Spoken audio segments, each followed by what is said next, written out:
Well, good morning again, everyone. Wanted to give you a couple of updates this morning. Yesterday, we assembled here, and I went through what I would summarize as 6 simple truths about the shutdown.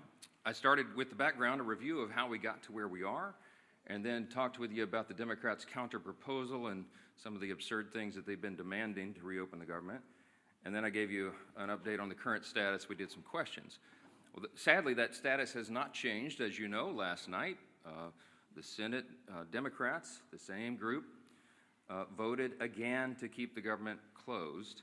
So that was their 5th vote to shut the government down on the American people. It is regrettable and sad, and real pain is being felt by real people because of these political shenanigans. So today, instead of the 6 simple truths, I'm going to give you 5 key facts, okay? And then we'll do some questions. I'll be more brief today.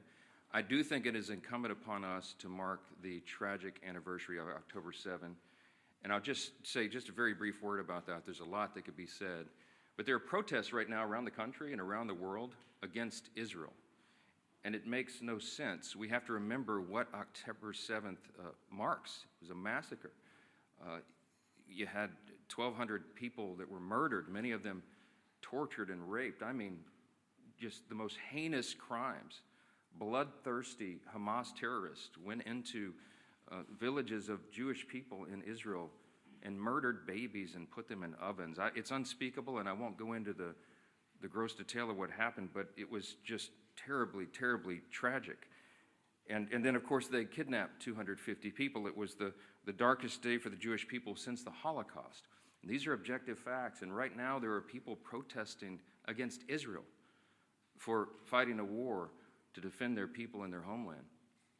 And I would just say this very brief. I was on a radio interview this morning at WABC in New York. One of my friends there is Sid Rosenberg, and he is the host of that program, and he is himself Jewish.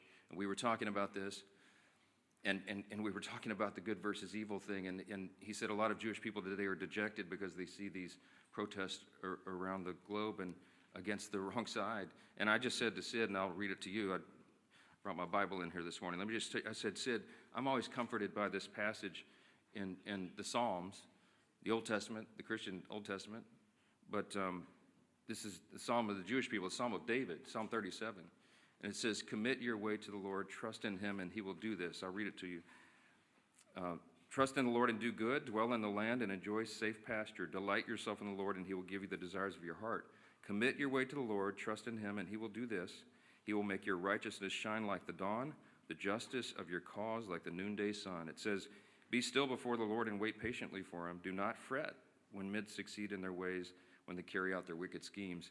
I told my friend Sid on the radio, and he was comforted by it, and I think others will be as well. We're all comforted by this. I know that the God of Abraham, Isaac, and Jacob is fully in control. We'll let that rest there. Let me talk about the shutdown here real quick, and I promised you just 5 fast facts, 5 key facts, okay? I'm going to start with Leader Schumer's record because he is leading the opposition, and he is the one telling the Democrats to keep the government shut down. Chuck Schumer has been in Congress for 44 years. He was first elected to the House in 1981. Just for reference, I was 9 years old. I was in the 3rd grade when Chuck Schumer came here to Congress. Throughout his entire career, he has been very, very consistent about the necessity of keeping the government open until just now. In fact, I want to read to you an excerpt from 7 months ago, his floor speech on March 13th, 2025. This is Senator Chuck Schumer in March of this year. Quote, on the Senate floor, while the CR bill is very bad, the potential for a shutdown has consequences for America that are much, much worse. I believe it is my job to make the best choice for the country to minimize the harms of the American people. Therefore, I will vote to keep the government open and not shut it down, unquote. Now, what was Chuck Schumer talking about? The exact same bill that is on the floor today. That's what he himself said.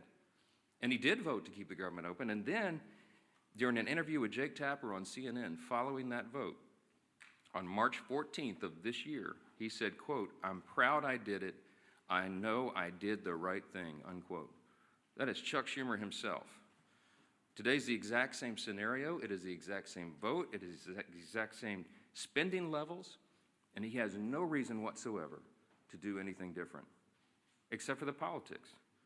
So that's fact number two. Fact number one was Schumer's record. Fact number two is his calculation today. It is purely about politics. He is recognizing the reality of the political winds changing in the state of New York. As I mentioned yesterday, they are likely to elect a Marxist to be the mayor of New York City, and Chuck Schumer is terrified by that. He's been in Congress a long, long time, and he is not the flavor of the day. He's not far enough left for the Marxist, and he knows he's going to get a challenge from his left flank. So he has to show a fight against President Trump, no matter how ridiculous it is, no matter how distracting it may be to the actual issues of the day. He's got to do that. Democrats have been in the political wilderness since last year's election. I got a couple of numbers for you here. Just over a week ago, Quinnipiac released the latest poll, the lowest favorability rating for the Democrat Party ever recorded. They're at about 30%. 30% favorability. Democrats have hit historic lows in poll after poll since the beginning of this year. Wall Street Journal poll, CNBC poll, the Pew survey, et cetera, et cetera. You've all seen it. Many of you reported on it, or have reported on it, and that is a fact that is inescapable. Third fast fact this morning, the Democrats' record on the CRs. You know about Chuck Schumer's record, but they've all done it. Democrats and Republicans have worked together to pass 13 CRs to keep the government open under the Biden administration in the previous four-year term. Democrats supported every CR close to unanimously in the House and the Senate. In fact, their average is 99%. 99% of the Democrats who are voting no right now voted yes 13 times on the almost exact same, word for word, very simple CRs to keep the government open. But they won't do it now. The fourth fast fact this morning is the actual cost of the Democrats' CR counterproposal. I showed you all the graphics and all the evidence, and it's still there on my website at speaker.gov. You can go and see. The Democrats' counterproposal, what they're demanding to reopen the government and get it working for the American people again, would result in nearly $200 billion being spent on health care services for illegal immigrants and other non-citizens. It's enough to fund the entire children's health insurance program, $200 billion. And that's just part of the $1.5 trillion in new spending that they want to hoist upon the American people for big liberal wish lists in the middle of a very simple 7-week stopgap funding measure to keep the lights on. Fifth fast fact, and I'll take your questions, the cost of the government shutdowns for real people. So this results in crippling economic losses right now. These are the latest numbers. We've been assembling these, and I'm sure many of you all have been reporting on it. Each week the shutdown continues, it will wipe out an estimated $15 billion in our gross domestic product in our country. A month-long shutdown would mean not just 750,000 federal civilian employees furloughed right now, but an additional 43,000 more unemployed Americans across the economy, because that is the effect, the ripple effect that it has in the private sector. You could go state by state, and we could have charts and graphs this morning and show you what it's going to mean to every state, but what the shutdown means in the state of New York, for example, that's Chuck Schumer's state. The impact there is a decline of $1.2 billion per month in GDP. That is the pain that is being wrought. And I, again, have to mention that when you shut down, as they have, women, infants, and children nutrition programs, veterans health services, the disabled, the elderly who receive health care at home, all these programs are now being shuttered because the funding streams have stopped. We have troops, we have Border Patrol agents, TSA agents that are all serving, protecting all of us, protecting the country without pay right now. Real hardships for real families, and it cannot drag on any longer. We are pleading with the Democrats in the Senate to do the right thing. The Republicans are united 100%, and we have proven it with our votes. The President, the Republicans in the Senate, and of course the Republicans in the House have done the right thing. We have all advocated to keep the government open. We have all voted repeatedly over and over to keep the government open, and it comes down to the necessity of 60 votes in the Senate. We only have 53 Republicans, and so we have to have a handful of Democrats who will wake up and do the right thing, and stop inflicting pain on the American people so that they can score political points. I'll take your questions. Yes, ma'am. Hey. I would like to know, do you think all those federal employees will receive the back pay if they keep their job? And then also, we saw in the Democrats' CR almost $500 million for PBS and NPR, $174,000 in death benefits to those 3 Democrat lawmakers' families who recently passed away, $437 million for the European Bank. Could you also comment on those 3 provisions too? Yes, I mentioned in the counterproposal, the CR for the Democrats presented, it's $1.5 trillion, and if you go through it, and we have, and you analyze what it is they're requesting, it's a list of absurd priorities. They know that we could never do that and would never do it because it's wrong. For example, they want to give $500 million back to the Corporation for Public Broadcasting. In the One Big Beautiful Bill, we eliminated that line. We don't believe that taxpayers should be funding biased news organizations and subsidizing their operations. That might have made sense 30 or 40 years ago, but you don't need that service anymore. Look how many media outlets are present in the room this morning. Media and information is ubiquitous. It's 24/7. It's live all the time, and it's on the internet. We don't need taxpayers funding that, and they were all left-leaning, biased organizations. We're not doing that again. And some of these other priorities that you mentioned, there are many that we could list that are just outrageous. It has nothing to do with the current proposal to keep the government in operation for 7 more weeks so that we continue the appropriations process. We're trying to fund the government, and you need Republicans and Democrats to work together to get that done. With regard to whether the furloughed civilian employees of the federal government will receive back pay, it is true that in previous shutdowns, many or most of them have been paid for the time that they were furloughed. But there is new legal analysis. I don't know the details. I just saw a headline this morning. I'm not read in on it, and I haven't spoken to the White House about it. But there are some legal analysts who are saying that that may not be appropriate or necessary in terms of the law requiring that back pay be provided. So I'm sure that'll be there will be a lot of discussion about that. But there are legal analysts who think that that is not something that government should do. That, if that is true, that should turn up the urgency and the necessity of the Democrats doing the right thing here. Even more pain, more than I just listed for more people. So we got to figure it out. Back row, yes, sir. Speaker, you've spoken repeatedly since the shutdown began about the impacts on FEMA, the National Flood Insurance Program. Talk about how you're from a hurricane state. If this is a priority for you, why not bring the House back and vote on a reauthorization for NFIP or for WIC or troops pay or all those things for that matter? Well, there's a lot of issues that we need to address, and we work on flood insurance, the flood insurance program all the time, those of us in hurricane states. But the work of the House has been done, and we have to get the Senate to reopen the government so that we can come back and handle all of these very important end-of-the-year issues. There's a lot of things on the table.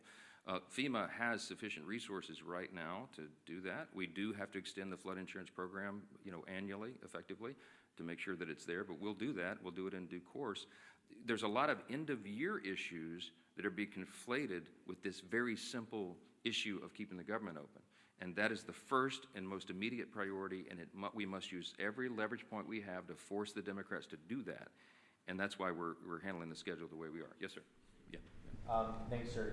You've talked about Leader Schumer's record with regard to continuing resolutions. Your record, you voted against continuing resolutions in the past, including when Speaker McCarthy was the Speaker. How do you explain your stance now versus yours previously? Yeah, different circumstances, different times. When we did CRs in the past, you had leverage points of things that when the Democrats were trying to put their partisan priorities in, we were trying to use whatever leverage we had in the minority to take them out. Very important distinction right now. We did not put in Republican priorities in the clean CR. I could have put some of our priorities or poison pills or things that Democrats had done in the past to us. We didn't. And that's why there's nothing to negotiate right now. People say, why aren't you negotiating? I don't have anything to offer. I can't go to a clean CR and say, let me pull off the Republican priority and make it more palatable for you, because we didn't add that in. It's simply a status quo continuance. One of the things we objected to back then was these were Biden-level policies and spending. I still object to that. But what I'm trying to do is keep the government open so that we can readjust those things. And as I gave you the long background yesterday, the summary of how we got to where we are, the appropriations process is working again. And we're going to be able to reprioritize federal spending, but we have to allow the time for that to continue, and we need 7 more weeks. But every day that they keep the government open, it gives us less time to finish the job. McCarthy was the speaker and you guys had the majority in 2023. Yeah, well, we had divided government as well, right? The Democrats were, Chuck Schumer was over here negotiating in the Senate, and that's what's so ironic about it. When we were in the Oval Office, Chuck Schumer looked the president in the eyes and said, I've always been very fair. I've always allowed the Republicans their priorities. And I just looked at him like, oh, what? I'm sitting right here. I was the guy you were negotiating with. I called him at the 11th hour, I remember very vividly, and asked him not to put in a terrible poison pill that was a big Democrat priority that is outrageous to the conservatives. And he said, yeah, I'm sorry, Speaker, can't help you, and literally hung up on me, you know. So now he wants me to be a fair broker. I have been. I gave him much more grace than he ever deserved. Yes, sir. Jake, sorry. As a matter of principle on the back pay, I mean, understanding that there are people who have opinions about everything and analysis about everything, do you believe as a matter of principle that furloughed workers should receive back pay? Yeah, I hope that the furloughed workers receive back pay, of course. We have some extraordinary Americans who serve the federal government. They serve valiantly, and they work hard, and they serve in these various agencies doing really important work. I can tell you the president believes that as well. He and I have talked about this personally. He doesn't want people to go without pay, and that's why he pleaded with Chuck Schumer to do the right thing and vote to keep the government open. We don't want this to happen. The key point, the important point to remember here is this can stop right now. They'll get another opportunity to change course and open the government. And then we'll have all these policy debates, as we always do. This, again, is a deliberative body. We've got 535 individuals serving here between the Senate and the House. We've got to have the time to do all the deliberation, but you got to have the lights on to do it, and that's the whole point. Yes, sir. Some of your own members have expressed concern about the expiration of the estate tax credits. Marjorie Taylor Greene has been the latest one. There are concerns that when they expire, premiums for millions of Americans would skyrocket. Why not begin negotiations on that issue right now? Because the government is closed, and as I've mentioned, that's a December 31 issue. There are lots of conversations and deliberations and discussions right now, even bipartisan amongst members, about necessary changes that would have to be made, pretty dramatic changes, to even have that considered on the floor. But look, I'm not going to forecast the outcome of that. The whole point is you keep the government open, and then we have those discussions. We were always planning to have those discussions in the month of October. That's how the process works. And this is a very complicated issue. It's not a simple one. And you have, as I mentioned, there's probably 400 different ideas on the table of how to modify, change, or improve that if it is indeed going to be extended. And there's lots of concern all the way around. But there's no way that if 4 of us can go in a room and just snap our fingers and say, oh, here's the solution, let's get it done. We haven't had time to do that. And so we will, but we have to get the lights back on and get everybody here working again in their committees, through their processes, and on the floor in order to have fruitful conversations about that. So we'll hope that we'll do it. Yes, sir. Congresswoman Greene specifically said that Republicans do not have a plan to deal with health care. Congresswoman Greene does not serve on the committees of jurisdiction that deal with those specialized issues, and she's probably not read in on some of that because they've still been sort of in their silos of the people who specialize in those issues. When we get the conference back and when everybody's back together, we'll go through a lot of that. I mean, I've spoken personally to a number of members in the last 3 days, Republicans, from the most conservative member to the more moderate member, with their various ideas on that. There's a lot of work that's been done on that. It's implied as if this has been some sort of ignored issue. It's not that at all. Okay, but everybody's entitled to their opinion. I mean, not everyone knows everything. Congress is a very complex organization, operation, institution with lots of things going on in lots of different areas of committees of jurisdiction. And no one member has read in on everything that happens because that would be an impossible amount of information. Yeah, let me go front row. Yes, sir. President Trump yesterday expressed a willingness to work with Democrats on the health care issue. You say that's not going to happen so long as the government is shut down. Does that change your calculus that the president says that he wants to see some kind of a negotiation or discussion on this, even if the government is shut down? Yeah, I don't know if you saw his truth after that was reported, but he made very clear that yes, he's happy to sit down and talk with Democrats about health care or anything as soon as they reopen the government. And we are 100% consistent and united on that. I spoke to the president at length yesterday about that very thing. And yes, he wants to solve problems. The president is a deal maker. He likes to figure these things out and works towards solutions. And that's why he's a bold, strong leader that America needs right now. I'm excited to work with him on that. I have the exact same opinion and position. But again, none of this can happen until the Democrats stop inflicting pain on the American people and turn the lights back on in Congress and get everybody back to work. I certainly pray and hope that they will do that and they don't drag this on for political purposes. Thank you all so much. Mr. Speaker, when will you swear in Ms. Grijalva?